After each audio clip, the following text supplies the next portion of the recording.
The galaxy had been at war for so long that no one remembered a time without conflict.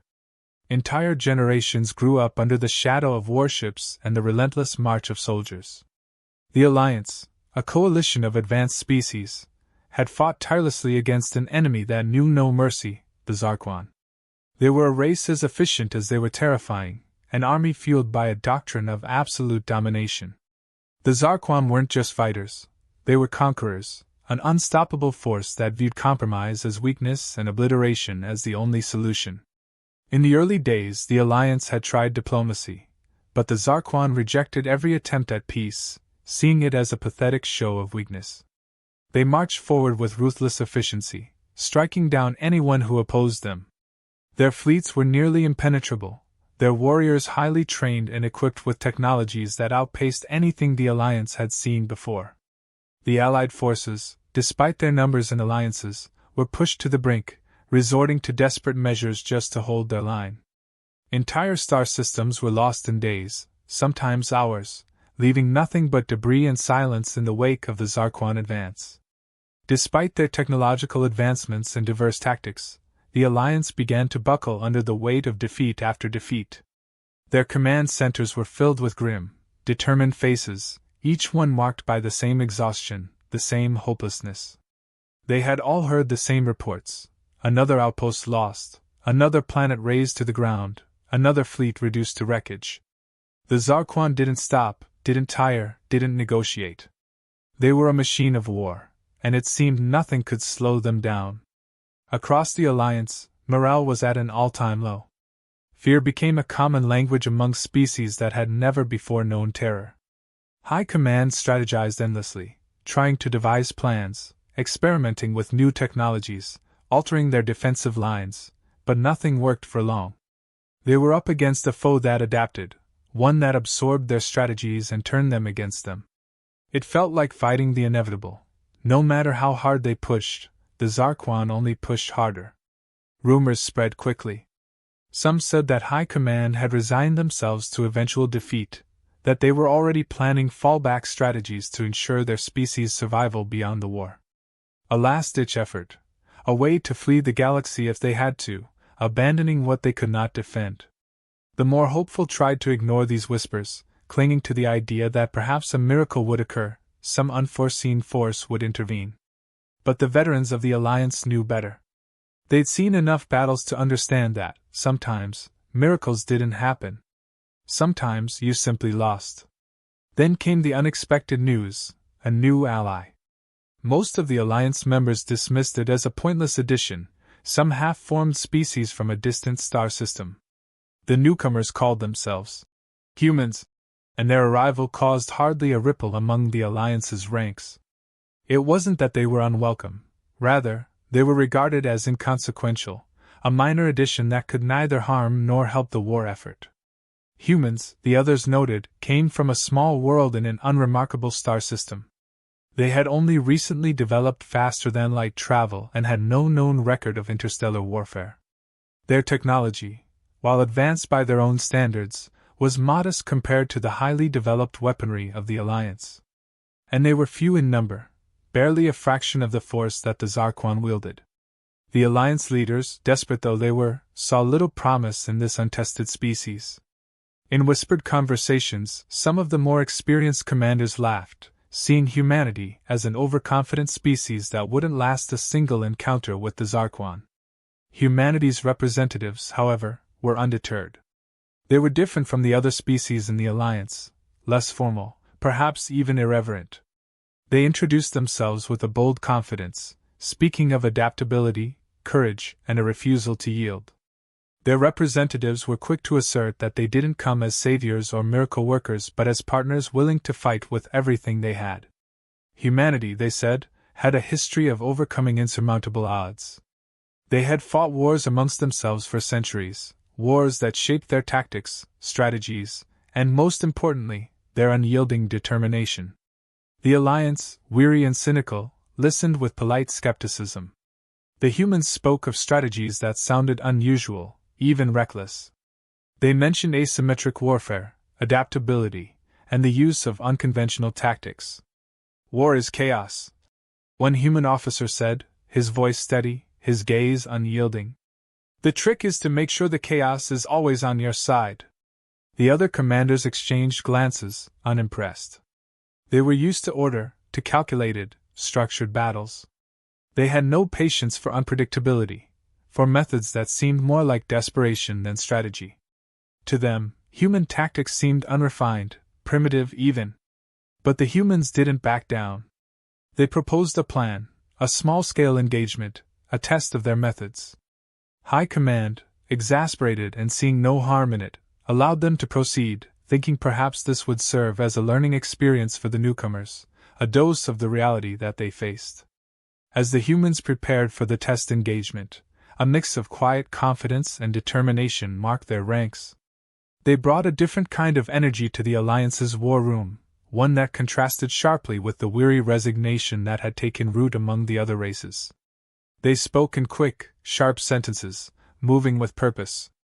They discussed their strategies, their timelines, and the roles each of their soldiers would play. Every part of the mission was planned meticulously, but they left room for adaptability, a concept that most of the Alliance found puzzling. When the day of the engagement arrived, the humans launched their strike with a swiftness and precision that startled the Alliance. Rather than engaging the Zarquan head-on, they used speed, unpredictability, and misdirection.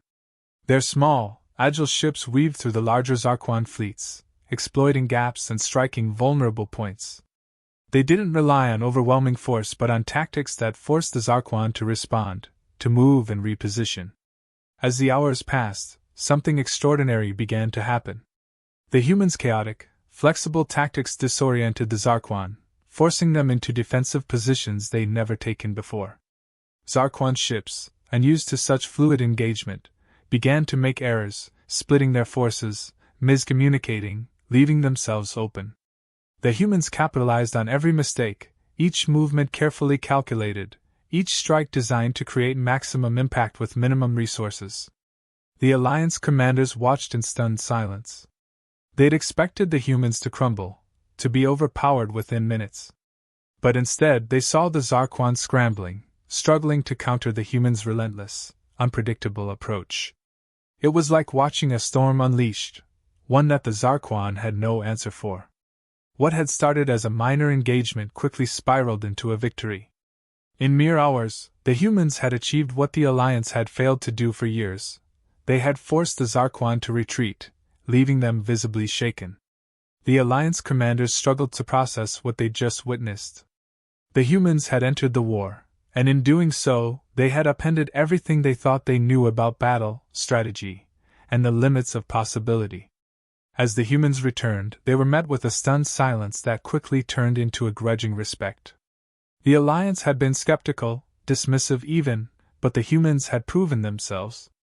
They had shown that strength wasn't just about power or technology.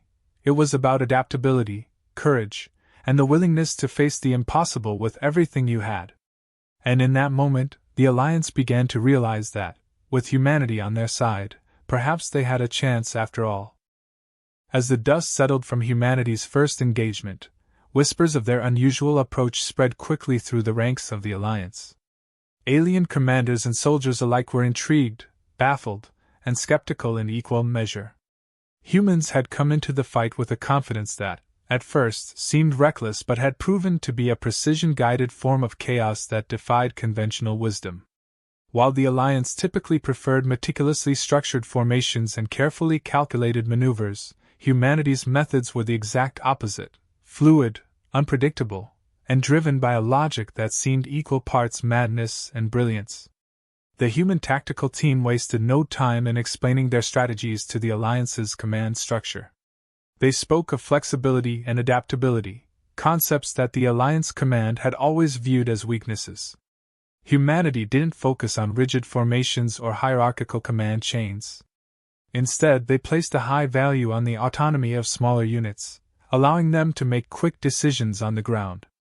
A human commander described it as thinking on your feet, a philosophy that confused many in the Alliance. "We don't rely on one strategy," the human officer explained. "The battlefield changes constantly. Sticking to a single plan is a fast way to get yourself killed." You have to adapt as you go. The officer's words were met with mixed reactions. Some Alliance commanders were intrigued, others visibly uncomfortable. They were accustomed to precision, control, certainty. But for humanity, those ideals were secondary to resilience and flexibility. When pressed further, humanity's tactical leaders shared examples from their own history, citing wars that had spanned centuries, conflicts where strategy had to evolve under pressure. We've fought in jungles, deserts, mountains, and cities, one human strategist said, listing terrains that meant little to the Alliance but held immense meaning to the humans. Each terrain required a different approach, and each enemy taught us something new. You don't survive that unless you learn to change the way you think. The Alliance commanders, still unsure, questioned the practicality of these methods. Wasn't it risky to rely on spontaneity? What if things went wrong? The humans only smiled, replying that risk was part of the plan. We're not afraid to take calculated risks. That's the advantage we have. When the enemy thinks they've figured us out, we change tactics. We don't just fight, we make our enemies question every move they make. This emphasis on psychological warfare fascinated the Alliance. The humans talked about using fear and confusion as tools. They weren't interested in simply overpowering the Zarquan. They wanted to destabilize them, to make them second-guess their own strategies. To them, war wasn't just a physical struggle, it was a mental game. And that was something the Zarquan, with their rigid military doctrine, were unprepared to handle. Despite their skepticism, the Alliance agreed to let humanity plan a full-scale mission, granting them command of a small fleet to carry out a targeted strike. The humans' plan was unorthodox from the start. Instead of amassing an overwhelming force, they chose a small, fast-moving fleet that would slip through the Zarquan's lines. They intended to strike at vulnerable points, disrupting supply routes and communication lines, rather than engaging directly with the main forces. When asked why they wouldn't go for the larger targets, humanity's tactical advisor shrugged. A big target only draws attention. You go for the weak points, the ones they don't expect. You chip away until they don't know where to focus. When they're spread thin and exhausted, that's when you hit hard. The Alliance commanders found this concept puzzling, even counterintuitive. They were used to grand offensives, to amassing as much firepower as possible to overwhelm the enemy in one decisive strike. But the humans were proposing a series of smaller, seemingly inconsequential attacks. It didn't look like a plan for victory, more like a strategy to irritate and distract the Zarquan. But to humanity, this was a critical aspect of warfare, drawing the enemy out, forcing them to move and reposition until they wore themselves down. As the human fleet launched, the Alliance observed with a mix of doubt and curiosity. Each maneuver, each rapid change of direction, felt like controlled chaos. The humans struck quickly, hitting and retreating, barely leaving a trace before the Zarquan could react. They didn't just engage, they created confusion, forcing the Zarquan to divide their forces. Zarquan ships scrambled to cover multiple fronts, their communication lines strained under the unexpected pressure. Every hour, the human fleet changed tactics, avoiding predictability, making it nearly impossible for the Zarquan to anticipate their next move. Watching from the sidelines, the Alliance's senior leaders began to realize the genius behind this approach. The Zarquan were relentless, yes, but they were also rigid. They didn't adapt well under pressure, they relied on overwhelming force to crush resistance. But humanity wasn't resisting conventionally. They were dancing around the Zarquan's strength, forcing them to fight a type of war they had never encountered. For the first time, the Zarquan were fighting on someone else's terms. Hours into the mission, reports began to pour in. Zarquan fleets were losing cohesion, supply lines were disrupted, and their outposts left vulnerable. The human fleet's agility and unpredictability rendered them nearly untouchable. They struck where it hurt most and vanished before the Zarquan could retaliate. The humans weren't there to conquer, they were there to destabilize, to erode the Zarquan's confidence in their own superiority. As the mission continued, the humans implemented their next tactic: psychological warfare. Using intercepted communications and strategically placed false signals, they created the illusion of a larger force, spreading fear and uncertainty among the Zarquan. The humans made themselves appear everywhere at once, a phantom threat that loomed larger with every successful strike. The Zarquan commanders began to make uncharacteristic mistakes, reacting out of fear rather than calculation. The Alliance watched, stunned, as the Zarquan started pulling back, abandoning positions they would have normally held to the last soldier. The humans had turned the war into a battle of minds, and the Zarquan, for all their power, found themselves unprepared for this new battlefield. Their forces, once seen as invincible, were now vulnerable, uncertain, and most shockingly afraid. In the debriefing that followed, the Alliance commanders found themselves humbled, even awed, by humanity's approach. They realized that what they had dismissed as chaotic, even reckless, was a strategy honed by centuries of human conflict. It wasn't just about fighting, it was about disrupting, destabilizing, and breaking the enemy's will. Humanity hadn't simply won a battle, they had rewritten the rules of engagement, showing that a weaker force could, through adaptability and strategic brilliance, outmaneuver a much stronger opponent. One commander, a seasoned warrior who had fought dozens of campaigns, approached the human leaders with a look of respect he rarely showed. "You fight differently," he admitted, "in ways we don't understand. But you've shown us that there's more to war than strength alone." The humans nodded unassuming, as if their tactics were nothing special, just a matter of survival. "War is about outthinking your enemy," one of them replied. "It's about turning their strength into a weakness and using every advantage, no matter how small. We don't fight to dominate. We fight to survive. And that's something the Zarquan will never understand." By the end of the briefing, the Alliance knew one thing with certainty: humanity wasn't just a new ally. They were an asset, a force that had fundamentally changed the game.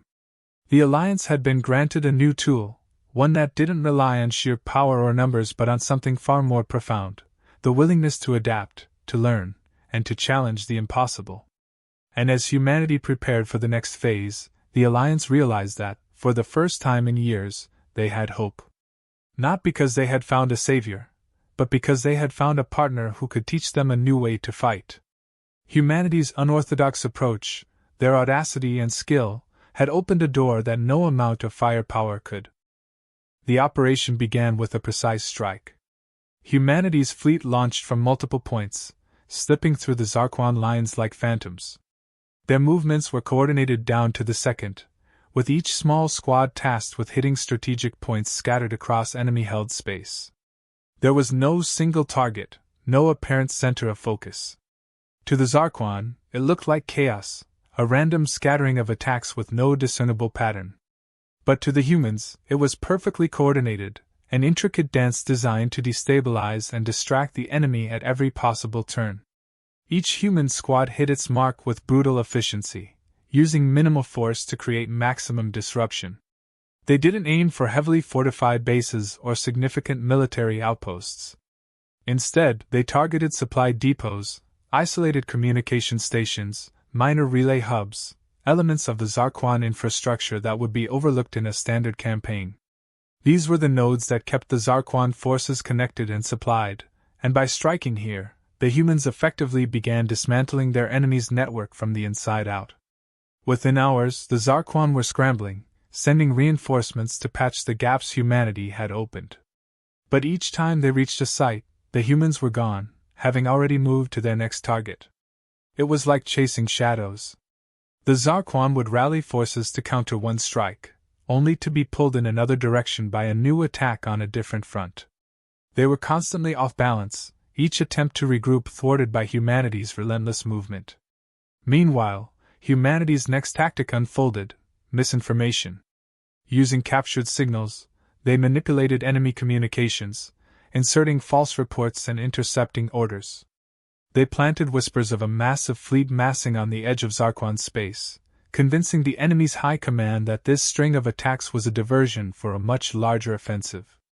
It was an old tactic, but effective. Humanity didn't need a massive fleet. The mere suggestion of one created enough anxiety to keep the Zarquan in disarray. The human psychological tactics intensified as the hours passed. They leaked hints of new technology, rumors of specialized weaponry, suggesting to the Zarquan that the humans had developed tools beyond anything the enemy could comprehend. With each encounter, humanity amplified their mystique, creating a sense of fear that spread through the Zarquan ranks. It wasn't long before even the most seasoned Zarquan warriors hesitated, pausing to consider the possibility of hidden threats lurking in the shadows. As the Zarquan response faltered, the Alliance finally began to understand the depth of humanity's strategy. These weren't just raids, they were calculated moves designed to break the Zarquan's spirit, to erode the confidence that had defined their race for so long. Humanity wasn't simply defeating the Zarquan in battle, they were dismantling the core of what made them formidable, turning their rigid structure against itself. The humans moved with such precision that, from a distance, the Alliance commanders began to see a pattern emerging. Each strike created a ripple effect that forced the Zarquan to stretch themselves thinner, dividing their forces, leaving key assets unguarded. Humanity was exploiting their every weakness, forcing the Zarquan to fight a war on terms they didn't understand. The Alliance marveled at how effectively humanity's strategy transformed the Zarquan's strengths into liabilities.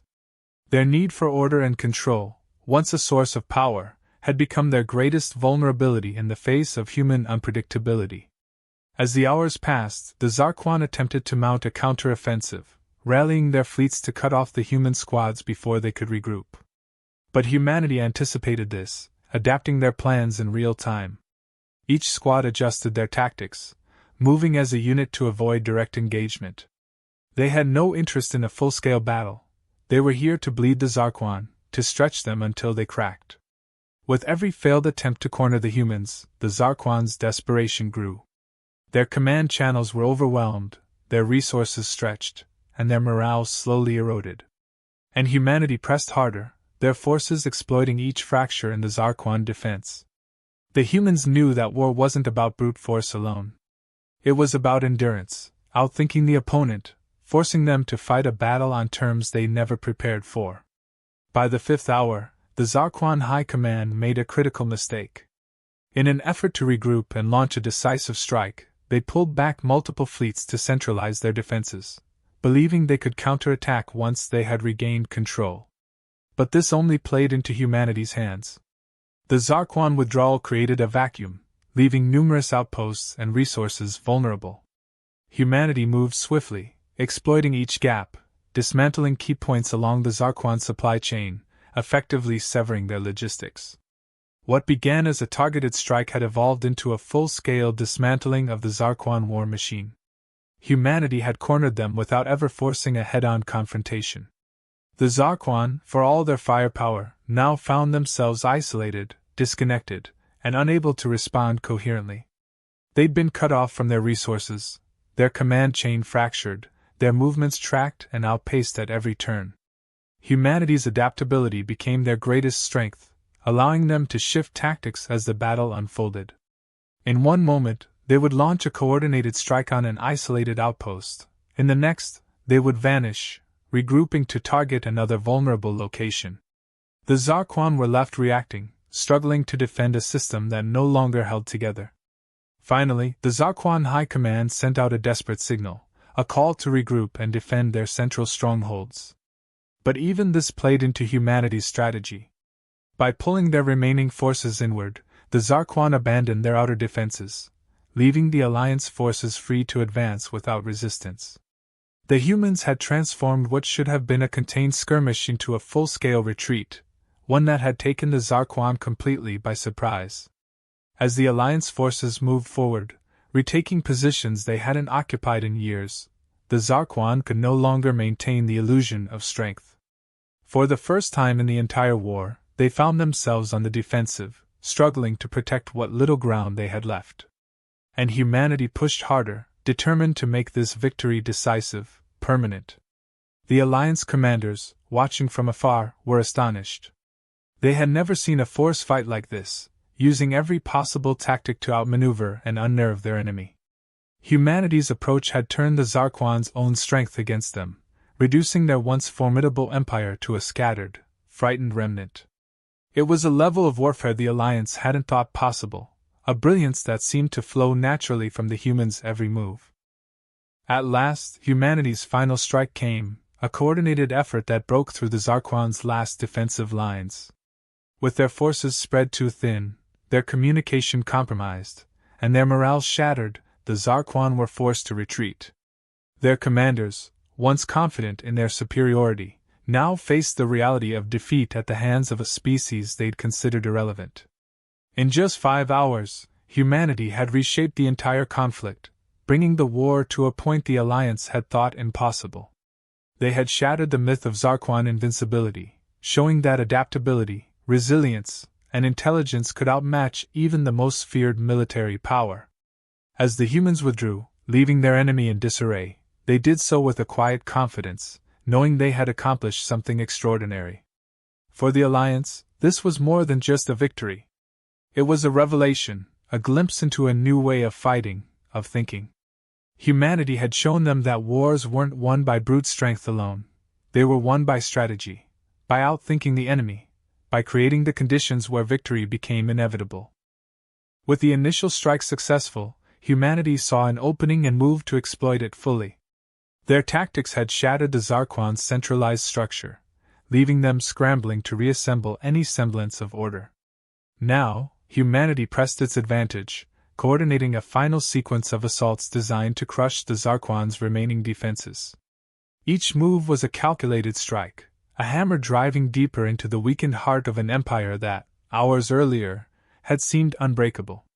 The human command issued orders in rapid succession, directing fleets to converge on key points, creating a series of diversions that forced the Zarquan to spread themselves thin. Every movement was strategically planned to create uncertainty, a feeling of constantly being outmaneuvered.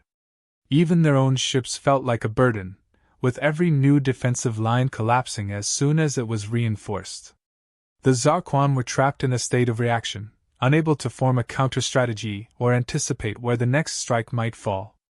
Meanwhile, humanity took every opportunity to broadcast messages across intercepted channels, sending taunting transmissions that only deepened the Zarquan's confusion and eroded their confidence. They weren't messages of peace or negotiation. They were the psychological blows of a force that knew it held the upper hand. Humanity reminded the Zarquan that they were no longer in control, that this battle was no longer one of mere survival for the Alliance but of conquest and retribution. At every turn, humanity's unrelenting speed and adaptability prevented the Zarquan from regrouping. Humans didn't stop to consolidate territory, nor did they waste time securing every inch of captured ground. Instead, they pressed forward, leaving chaos in their wake, refusing to let the enemy catch their breath. It was a scorched path designed to make each victory feel hollow to the Zarquan, to make them feel the inevitability of their own defeat. As humanity's offensive escalated, they brought out heavier weaponry, deploying experimental technologies and highly specialized equipment that had been held back in earlier stages. Portable cloaking fields, electromagnetic pulse disruptors, stealth mines, tools designed not just to defeat, but to humiliate the Zarquan forces by exploiting every vulnerability. By now, the Zarquan's infrastructure was in shambles. Their technology, once feared across the galaxy, failed them at every turn. Their ship's engines stuttered under the electromagnetic pulses, their shields became liabilities, and their own weapon systems turned into obstacles. The Alliance's forces, once relegated to defensive lines, had now joined humanity in pushing the Zarquan into a full retreat. Inspired by humanity's audacity and success, they adapted to the new tactics, using methods they'd once deemed risky or unprofessional.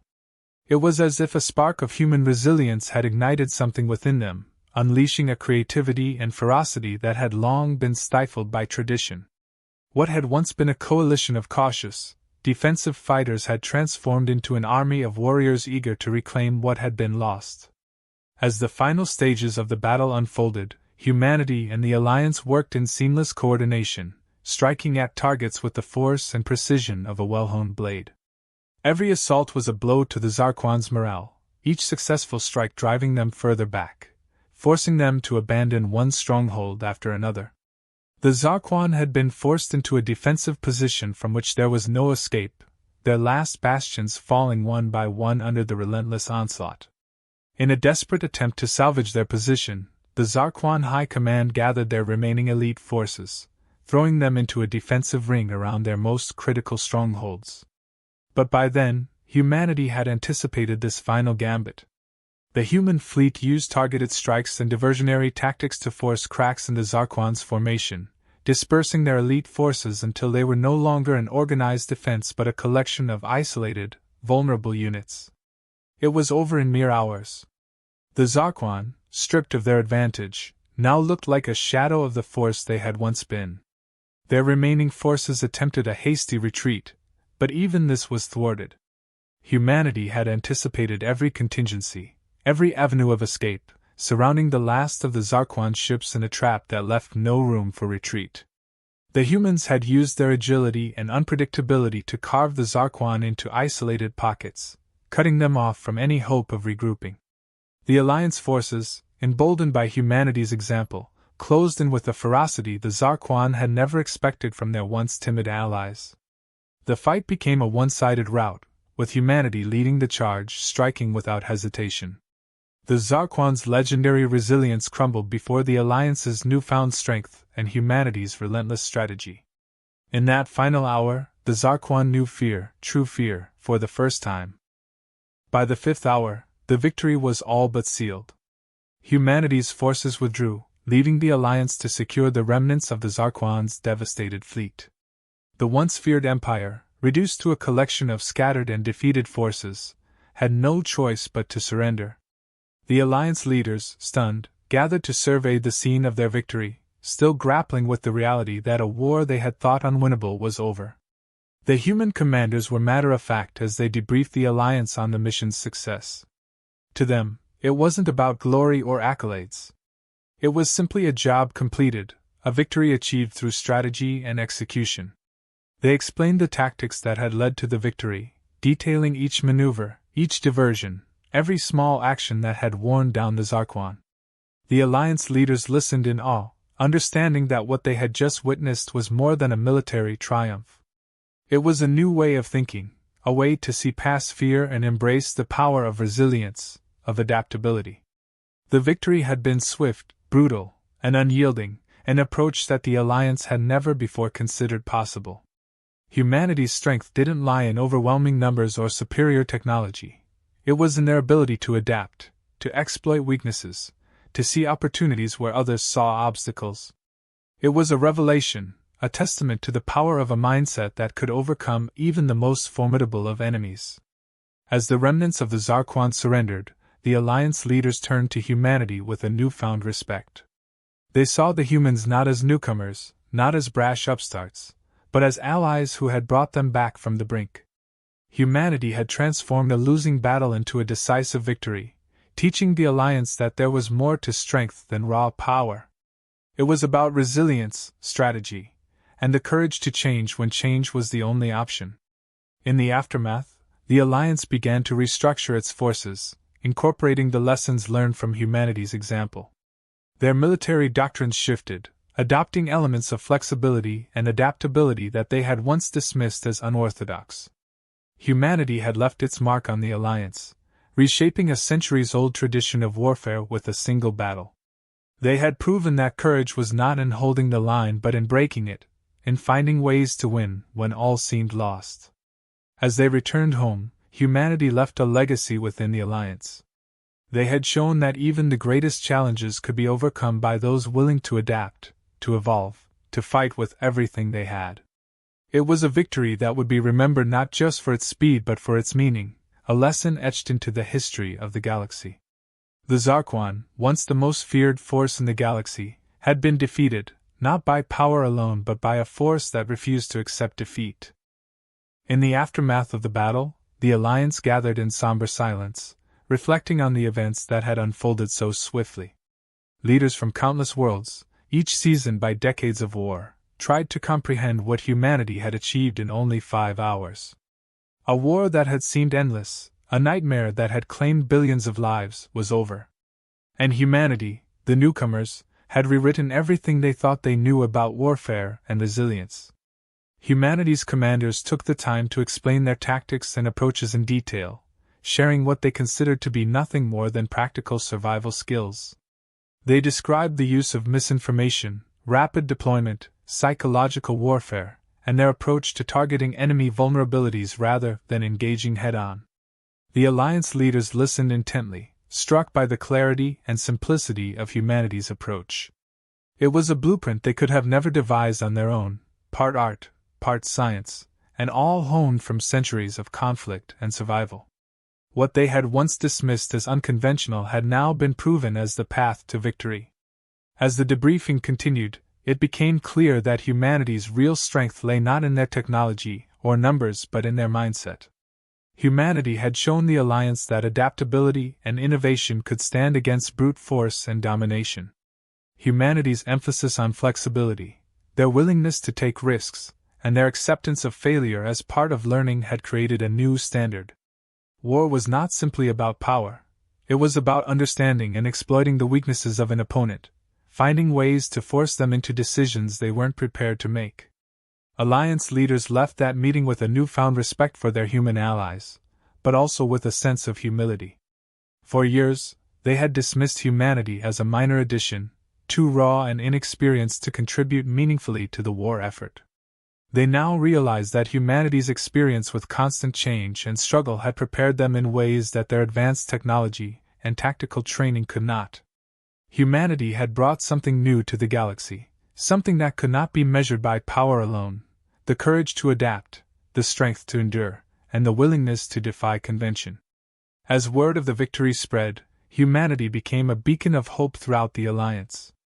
Soldiers, commanders, and citizens from allied species across the galaxy began to see humans not just as allies but as symbols of resilience and defiance. Humanity's legacy began to take root, their approach to warfare becoming an inspiration, a template for future battles. The Alliance forces began to train differently, implementing smaller, more flexible units, encouraging independent thinking and rapid decision-making. Humanity's influence was changing the way the Alliance thought about warfare, and, in a broader sense, about survival. Even the Zarquan, once feared for their unyielding strength, had been humbled. The remaining Zarquan commanders who had surrendered were forced to acknowledge that their downfall was not due to any technological deficiency but to an underestimation of their enemy's adaptability and spirit. Humanity had shown them that strength was not defined by raw power alone. In a way, they had been defeated by their own arrogance, their failure to see the potential in those they had deemed inferior. Humanity's victory had shattered the myth of Zarquan invincibility, and in doing so, it had also given the Zarquan a new respect for their opponents. In the months following the battle, relations across the Alliance shifted.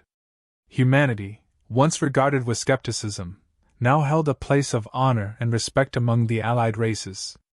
Their allies looked to them as mentors in resilience, eager to learn from a species that had, against all odds, turned the tide of a hopeless war.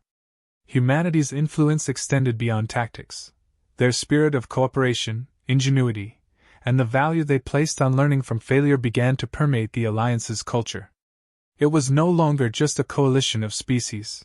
It was becoming a unified force, bound by shared experiences and the understanding that true strength lay in diversity and cooperation. Humanity's leaders continued to offer guidance, helping the Alliance establish training programs focused on adaptability, creativity, and psychological resilience. They shared the hard lessons from their own history, stories of wars and conflicts that had forged their own strength and adaptability over centuries. The Alliance had never heard such tales of struggle, hardship, and the power of survival against overwhelming odds. These stories resonated, bringing the allied species closer together, creating a shared foundation that went beyond mere alliance. For the first time, they felt that they were more than just individual species fighting for survival. They were a collective, bound by a mission and a newfound unity. The victory had also reshaped the galaxy's political landscape. The Zarquan, once unchallenged and feared, were now faced with the reality of their vulnerability. Their surrender marked the end of an era, and even the Zarquan themselves knew it. No longer could they dominate by fear alone. Their survival now depended on adaptation, diplomacy, and humility, traits they had once viewed as weaknesses. They were forced to reconsider their place in the galaxy, to negotiate with the Alliance instead of attempting to overpower it. In a way, Humanity had shown them a path to coexistence, one that didn't rely on domination but on mutual respect. Humanity's victory had become more than a momentary triumph. It was a new chapter in the galaxy's history. The Alliance's faith in strength and tradition had been challenged and reshaped by the humans' arrival. They had taught the Alliance something no battle could have: the importance of adaptation, the value of courage over caution, and the power of unity. Humanity's influence spread quietly yet steadily, as their approach to war and resilience inspired a generation of leaders, soldiers, and civilians across the galaxy. Years passed, and humanity continued to work with the Alliance, their bonds strengthened by a shared legacy. The Alliance developed new military doctrines inspired by humanity's unconventional methods, emphasizing flexibility and psychological resilience over rigid command structures. The galaxy itself began to stabilize, as even former enemies took heed of humanity's example, realizing that survival depended not on dominance but on a willingness to change and grow. The war, once thought unending, had ended not just with victory but with a profound shift in understanding. Humanity's role was no longer just as a member of the Alliance. They had become its heart, a source of strength that transcended borders and species. The galaxy had learned something powerful from humanity: that survival and victory were not merely about strength, but about resilience, courage, and the unbreakable will to continue. As humanity looked to the stars, they knew their place was no longer confined to one small corner of the galaxy. They had become a symbol of hope, a reminder that even the most daunting battles could be won with enough resolve and ingenuity. Their presence was felt across the galaxy, in the minds and hearts of every race that had fought alongside them, in every training manual and strategy briefing, in every lesson passed down to future generations. Humanity's journey had been one of struggle, hardship, and growth, but it had led them to a place of unity and peace. Their legacy was a galaxy transformed, a coalition strengthened by the knowledge that true power lay not in conquest but in collaboration. And as they moved forward, humanity knew they had forged something lasting, a future built on the bonds of shared struggle, respect, and the unyielding belief that, together, they could overcome anything.